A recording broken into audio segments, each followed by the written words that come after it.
Alright, Shalom. Before I start, I'm going to give all praises to Yahweh, Bahashum, Yahushai, Bahashum, Rakach Kodash. Double honors to the elders and apostles of Great Millstone. Peace, blessings, and salutations to all the like Akim, while Akwath, learning, teaching, truth, and sincerity. Alright, this is going to be another video through the Spirit. I'm going to let... to be carved out and to be taken. Billions to be made. I'm going to let these couple of clips play. Alright, and you're going to see, we're going to be dealing with the scripture. You know, it was given to him to take peace from the earth. All right, what man has taken peace from the earth? All right, who is on the planet Earth fulfilling the biblical prophecy? All right, the role that was given to the Edomites. All right, and I got these couple of clips. Hey, man, it's all the fingers are pointing to who the Israelites are, and all the fingers are pointing to who the Edomites are, man. You know, and I'm pretty sure y'all brothers didn't seen that clip floating about with that guy breaking down how the so-called white people today are Edomites and the Romans were. All right, I might let that clip play to finish it out. Let's let this play real quick. You don't go to poor countries to make money. There are very few poor countries in this world. Most countries are rich. The Philippines are rich. Brazil is rich. Mexico is rich. Chile is rich. Only the people are poor. But there's billions to be made there, to be carved out and to be taken. There's been billions for 400 years.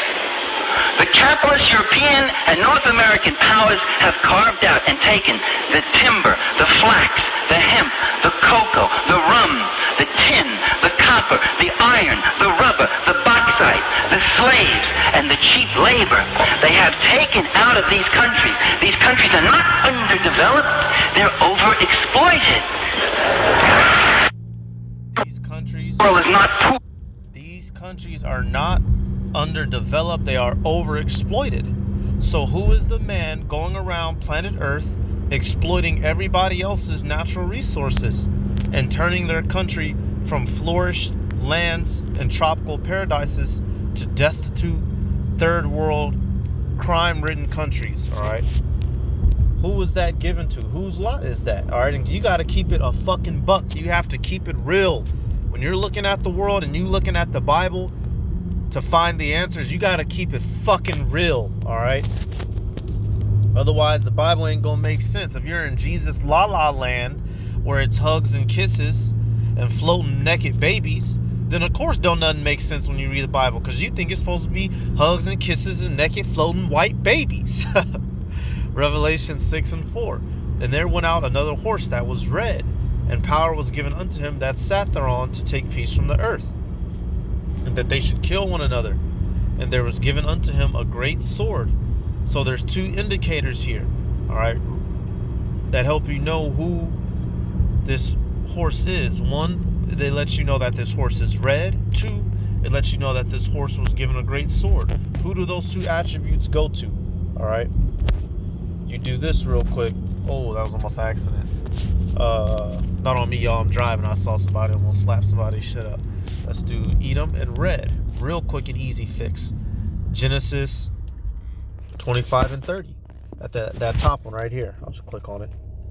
It says, and Esau said to Jacob, feed me, I pray thee, with that same red pottage, for I am faint. Therefore his name was called Edom. And Edom literally means red. All right, Adawam. All right, and not Adam. Adam means of the ground or of the dirt. All right, Adawam means red. So now we already have the color. All right, and you can sit here, that don't got nothing to do with none of that. That just happened. No, it's not just a coincidence. That horse's color was described for a reason. The color red is synonymous with war and bloodshed. And what group of people are synonymous with war and bloodshed wherever they go? All right, let's look at another one. Genesis 27. Where's it at? Genesis 27 and 40. And by thy sword shalt thou live, and shalt serve thy brother. And it shall come to pass, when thou shalt have the dominion, that thou shalt break his yoke from off thy neck. All right. The second part, it said he had a great sword, right? All right. Who on planet Earth is blessed with the sword? Who on planet Earth is blessed with the ability, who who has technology and instruments designed to utterly put you down in the quickest and most horrific fashions fucking imaginable, who has created tools that can kill one person viciously and many people rapidly. All right, what man has spent billions of dollars on war economy? All right, keep it a buck. Throughout history, what man came to the Americas with technology that was more advanced and took over? Keep it a fucking buck. Keep it real. All right, everybody want to keep it real until it comes time to the Bible. And so not only that, who is known for going around and conquering? All right, right here, Psalms 49:11. Their inward thought is that their houses shall continue forever, and their dwelling places to all generations. They call their lands after their own names. Everywhere you go on planet Earth right now, all right, who is naming all these different things in the world? What street do you live on?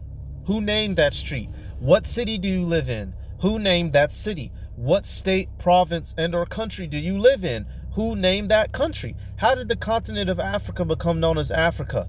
Them black motherfuckers over there wasn't calling it Africa. All right, they wasn't worried about that. They was chasing chasing baboons and elephants. Who showed up and said, you know what, we declare this bitch Africa, and so if somebody don't like it, bitch, we gonna blow you up with this musket? All right, who went and did all that? You got to keep it a buck. This is the man taking peace from the earth. All right, and how is he taking peace from the earth? He disquiets the people who live in these lands. He takes them over. All right, tells you that in Habakkuk. And he takes over the resources, which is why when you go to Revelation 18th chapter, you get this here.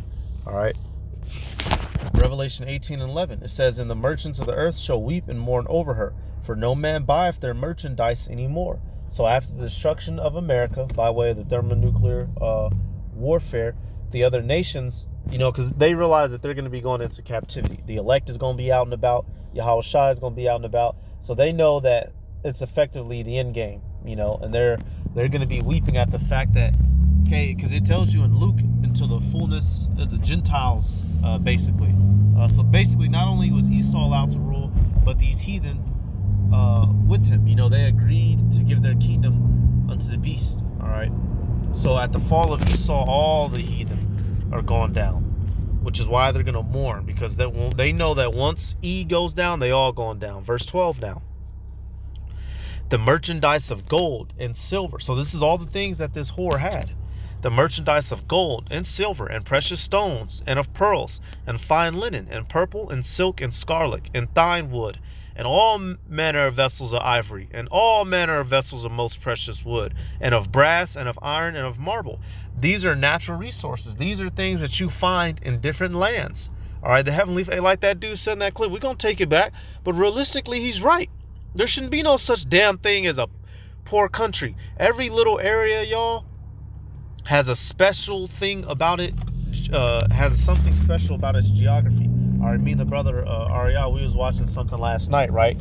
I believe it's in if it's not Sweden, it's one of those European countries. The way that it is, basically, there's a city. It was set up near a volcano, so all the dirt, so a lot of the dirt by the water is boiling hot. So the people can literally cook food and other things by burying it underground, by burying it in the dirt. You know, there's a guy, basically, they bake cakes every day. What they do, they go take dough, you know, all the ingredients for a cake. They put it in a pot and they dig it into the boiling ground. The ground boils at about 100 degrees right outside this guy's house. He sets it in there. One day, in 24 hours, he'll go to get it and he'll have a fully cooked, sweet tasting cake. All right, it's on Netflix, the documentary. I forget the name of it. It was called like Why Water or some shit. All right, and I'm just using this as an example. Every part of the earth has something special about it. Nobody should be poor, but if you have the white man going around stealing everything, everybody's gonna be fucking poor, which we all now are. All right, verse 13, and cinnamon and odors and ointments and frankincense and wine and oil and fine flour and wheat and and beast and sheep and horses and chariots and slaves and souls of men. And that right there Ultimately is what it comes down to, the fact that they have possession of the people. So not only has this man gone land to land, taking all the resources, but what does he do? Eventually enslave the people and make them do what he wants them to do, man. That's why everything is so far off and fucked. And you can't say I'm lying. Okay, right here, the show off of Netflix, I'm just, so y'all can go take a look at it. It's actually called Down to Earth with Zac Efron. It was one of the episodes off Netflix. He's running around with that Edomite. Which one? Let me see. Down to Earth, Zac Efron. Down to Earth, La Guavant Fontana. Let me see. Right here, Lager Vatnen Fontana will do Volcano Bread. If y'all want to go see what I was talking about. Right there, y'all, literally. Says, yep. This is literally a place, y'all, where the ground is so hot, you can cook your food by putting it in the dirt. And this is what people do out there. But notice this is in the Edomite territory, so they're nice and rich and got money. You best believe if this was in anywhere in South America or somewhere, you know, it'd be all fucked up. They didn't took all the dirt. Hell, they didn't move the volcano, man. Shit. Literally, y'all, people cook food out there by burying it in the dirt, and they let it sit, and it comes back cooked, man. You can't make this shit up. So what is this guy? How come the people on planet Earth aren't all rich off their own lands? Why? Because Esau Edom is going around doing what? And I got another clip after. All right. We found you, E. We got you, dog. I said Habakkuk, it's in Micah. We found you, dog. All right.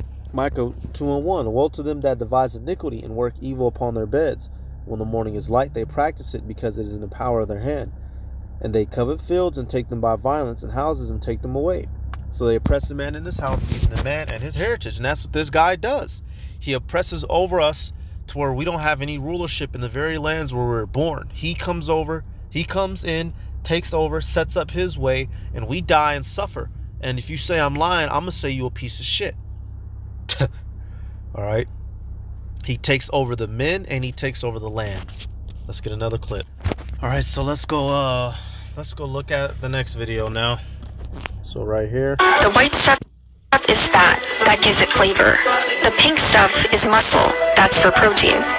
Scientists had to figure out how to recreate both. First, they take stem cells from a cow and then grow them in a lab. Here, the cells grow suspended in a liquid where they divide roughly once a day. Then scientists move the massive cells to the tissue engineering lab where they make something called bioinks. There's one for muscle and one for fat. You can print any structure that you're able to design. So you upload a file to the printer and you can present a steak of pretty much any size and also any proportions. This perfectly marbled steak. So right here, not only is he taking our lands, y'all, but this nigga taking our health.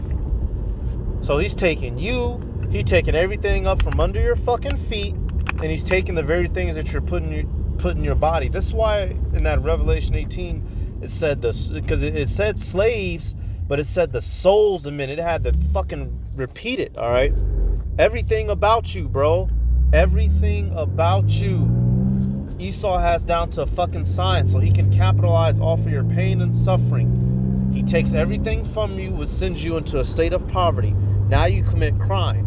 While on the way you're eating bad foods. Now you're sick and you need the pharmaceutical hookup, you know?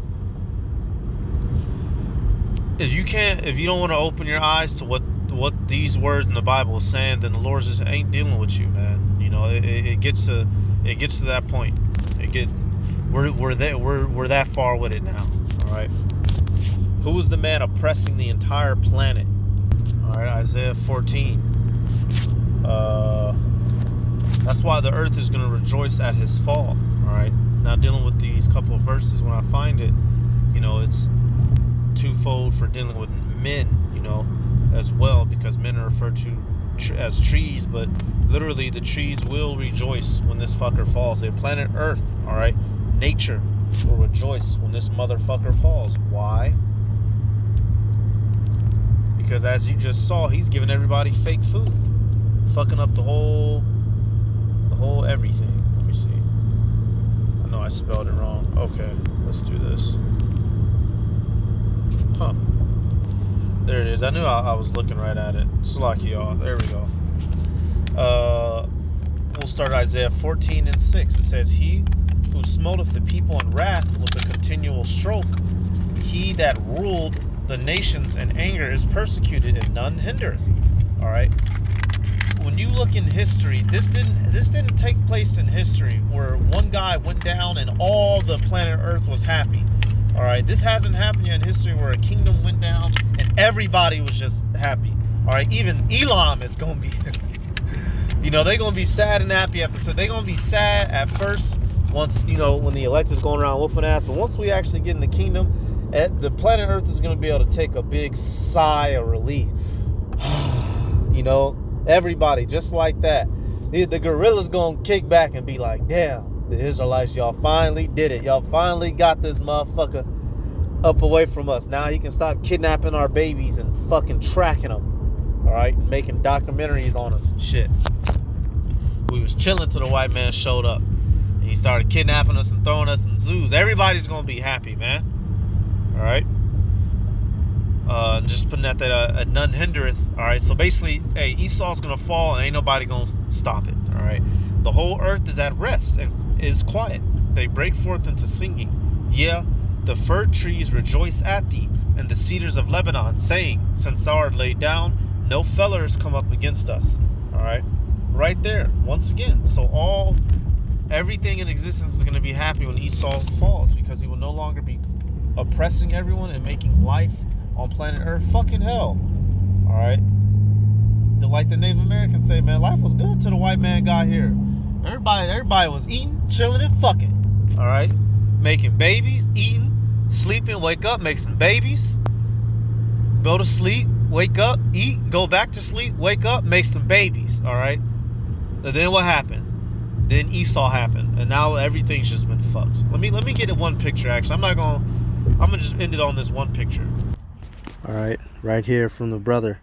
It says, "Imagine what we can do with this land, Lewis. I can almost see it now, Clark."